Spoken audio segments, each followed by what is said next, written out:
Pessoal do segundo ano A, nós vamos estudar aqui na literatura o romantismo no Brasil, prosa, né? E de modo mais específico, o romance urbano.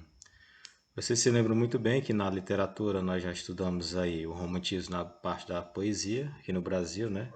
Com a primeira e a segunda e a terceira geração. A primeira geração é conhecida como nacionalista, indianista e religiosa. A segunda geração é conhecida como mal do século. E a terceira geração, conhecida como condoreira ou social abolicionista, né? Política social, ok? Então hoje nós iremos aí na parte da prosa. Quais são os nossos objetivos na aula de hoje, né? O que que você vai aprender? Você vai aprender a diferenciar poesia de prosa, né? Entender o que é o romantismo, o que é o romance romântico e como surgiu o romance romântico, bem como conceituar, saber o que é o romance urbano, o seu projeto literário e os principais autores desse tipo de romance. No romantismo prosa, no Brasil nós temos vários tipos de romance, né? O romance urbano, indianista, histórico e regionalista, e hoje nós vamos estudar mais o romance urbano. Então vamos lá.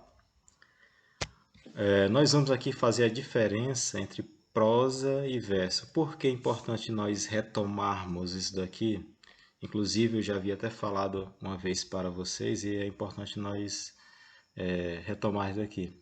Porque as obras produzidas nesse período vão ser em prosa. Aqui já antecipo também uma informação importante. Tanto a prosa e a poesia no romantismo no Brasil foram produzidas ao mesmo tempo. Eu vou mostrar mais à frente, nos próximos slides, isso. Mas prosa significa que as obras que vocês irão ter contato são obras que foram produzidas, organizadas em parágrafos, né? Estrutura linear e organizada em parágrafos, né? Tem a questão de margem, tudo de uma margem, vai até o final de uma linha, aí vai para outra margem. Então isso é o romantismo em prosa, ok? Textos em prosa, melhor dizendo. E o verso são aqueles textos, né, que nós vimos na parte anterior do romantismo poesia, em que nós temos versos e estrofes. Cada linha do poema é chamado de verso. O conjunto de versos são chamados de estrofes. Alguns exemplos de textos em prosa são contos, fábulas, crônicas e romances. Romances aqui é o que nós vamos nos ater, viu? Que nós vamos estudar mais. Versos, né? A característica dos poemas é versos, estrofes, rimas, métricas e outras coisas, né? Ritmo. Então, eis a diferença básica para nós entendermos o romantismo prosa. Nós teremos, né, romances. Nós teremos esses textos que são organizados em parágrafos em estrutura linear, ok? Aí surge uma dúvida. Pronunciar, falar, romance e romântico seria um pleonasmo? É um pleonasmo? Você se lembra o que é um pleonasmo? Pleonasmo é a figura de linguagem que consiste na repetição de algo, né? Na redundância. Existem dois tipos de pleonasmo, o pleonasmo literário e o pleonasmo vicioso. O que não é aceito pela língua é o pleonasmo vicioso, aquela redundância, aquela repetição desnecessária. Exemplo, tem gente que diz subir para cima, isso é um pleonasmo. Hemorragia de sangue é outro pleonasmo vicioso que deve ser evitado. Agora existe o pleonasmo literário que é aceito, né? Como aquele poema do Fernando Pessoa em que ele diz: Ó mar salgado. Todo mar é salgado, só que aqui dá uma ênfase, né?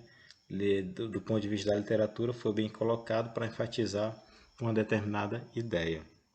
Então, dizer romance romântico é pleonasmo? E a resposta que nós temos que não é pleonasmo. Nós vamos entender o que é romance na literatura e no cinema. Por isso diz aqui, ó, não confundir romance na literatura e romance no cinema. Porque romance no cinema está referindo-se a histórias de amor, aquelas histórias melosas que ocorrem. Já romance na literatura é um gênero e são narrativas longas que tem um núcleo central, mas também tem outros núcleos, né? Tem outras partes secundárias.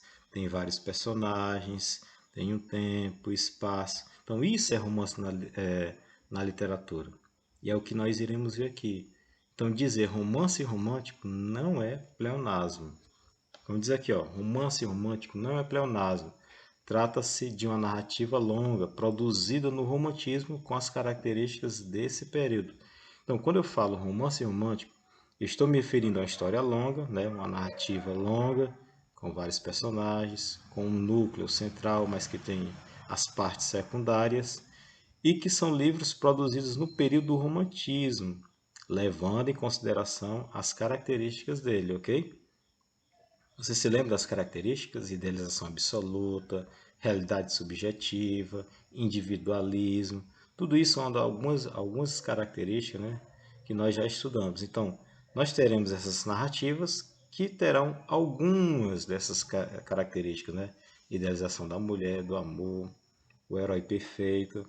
Então, romance romântico não é pleonasmo, até porque nós temos romance romântico, romance realista, romance naturalista e romance modernista, ok? Como surgiram os romances românticos, né? Eles surgiram através dos folhetins. O que eram os folhetins? Os folhetins eram histórias que eram publicadas em jornais na forma de capítulos, ok? Todo dia, ou a cada 2 dias, ou a cada semana, era publicada no jornal, porque naquela época as pessoas não tinham TV, e a forma de entretenimento das pessoas era através da leitura, através dos romances, da leitura, dos folhetins que ocorriam nos jornais viu, da época. Então, lá na parte do jornal, tinha um capítulo. E naquele momento, igual às novelas, né? No momento, no clímax ali da cena, do capítulo, aí termina, aí causa aquela expectativa para as pessoas assistirem no próximo dia. Então, aqui é da mesma forma. Então, juntaram-se esses folhetins, né? Esses capítulos, e formou-se o romance romântico. Aí aquela informação que eu havia falado para vocês anteriormente, que no período do romantismo aqui no Brasil, tanto prosa como poesia foram produzidos simultaneamente. Não coloque aquela ideia que primeiro foi poesia e depois foi prosa. Não. Poesia, primeira e segunda geração, e prosa não é primeira nem segunda gerações da prosa. Eram produzidos tanto romances urbanos, romances indianistas, históricos e romances regionalistas. Tipos de romances, viu? É importante vocês atentarem para essa informação. Aqui nós temos uma frase, né? Um depoimento do José de Alencar, dos maiores escritores da nossa literatura, o cearense José de Alencar, em que ele diz, ó, referido-se a essa época, época em que as pessoas, a forma de entretenimento delas era a leitura, era à noite, depois dos seus afazeres, se sentar todo mundo e ler, né? Ler o capítulo ali do folhetim. E ele diz o seguinte na frase, ó, era eu quem lia para minha boa mãe, não somente as cartas e os jornais, como os volumes de uma diminuta livraria romântica formada ao gosto do tempo. Então aqui ele retrata, né, ele relata a vivência dele naquele contexto. Nós sabemos que poucas pessoas naquela época sabiam ler, então aquelas pessoas que detinham, né, essa habilidade, esse conhecimento, é que lia para os outros, e ali era a forma das pessoas viajarem, né? A leitura é uma forma da pessoa relaxar, quem vê a leitura dessa forma.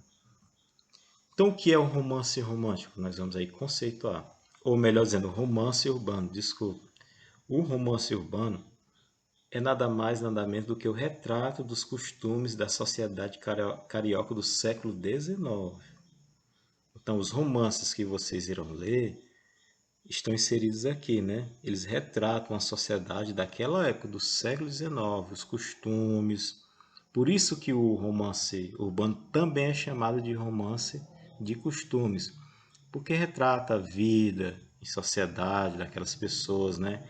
Retrata os costumes da elite, e nos finais de semana, e passear nas praças, né, retrata as festas, os bailes, as reuniões, tudo da classe privilegiada daquela época. Então retratava o seu modo de ser, né? Esse romance, o romance urbano, tem como característica a preocupação em ilustrar os interesses e o comportamento de uma classe específica, né? Daquela época. Como eu falei, era a elite. Então é isso que é o romance urbano, esse retrato, mostrar. Quando a gente lê um romance desse, a gente consegue se transportar e imaginar como era, né, ver assim através da escrita, como era a sociedade daquela época, né?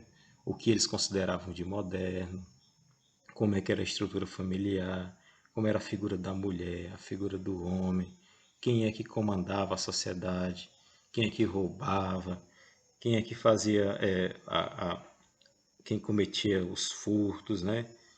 Quem roubava o povo no sentido da corrupção.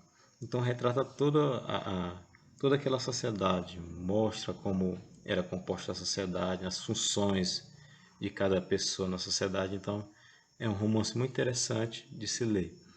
O projeto literário do romance urbano é justamente isso que eu falei anteriormente, é representar os costumes da elite brasileira lá daquela época, do século XIX.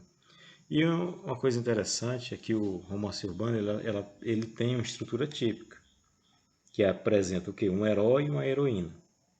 Esse herói e heroína se apaixonam, né, um pelo outro e precisam de todas as formas superar os obstáculos para viver felizes para sempre. Então é a estrutura típica, né, dos folhetins que eles transportaram para o romance urbano. Ok? Quando é que teve o início? Qual é o marco inicial do romance urbano ou da prosa, né, do romantismo prosa no Brasil? É com a publicação dessa obra aí, ó, A Moreninha, de Joaquim Manuel de Macedo.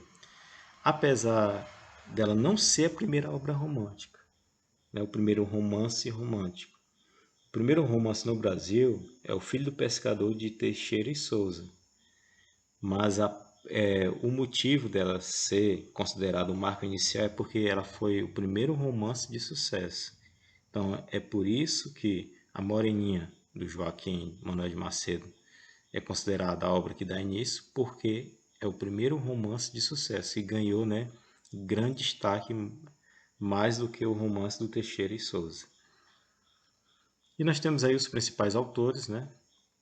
Os principais autores do romance urbano é José de Alencar, Joaquim Manuel de Macedo, Manuel Antônio de Almeida e Teixeira e Souza. Okay? Esses autores nós iremos ver depois, né? Cada um as características, o que cada um focava nesse tipo de romance, e é isso que nós devemos entender hoje. Ok, pessoal? Dúvidas, vocês, né, têm toda a liberdade de depois nos perguntarem. E por hoje é só.